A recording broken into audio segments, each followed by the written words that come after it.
പേരെന്ത്? എന്റെ പേര് റീഡു. ഞാൻ സച്ചിന. ഓഫീസ് നെയിം എന്ത്? ജോലി IT കമ്പനി. ഏതാ? കോട്ടയം. ഞാൻ കോട്ടയം. നല്ലത്. നമുക്ക് ചായ കുടിക്കാം. നല്ലത്. അല്ല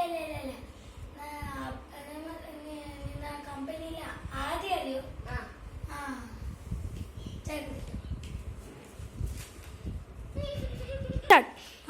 ഓക്കെ. സൺഡേ ഫ്രീ ആണോ? നമുക്ക് ക്ലബിൽ പോവാം. അത് നല്ലതാ. നല്ലതല്ലേ? സൂപ്പർ അല്ലേ? നല്ലതാ.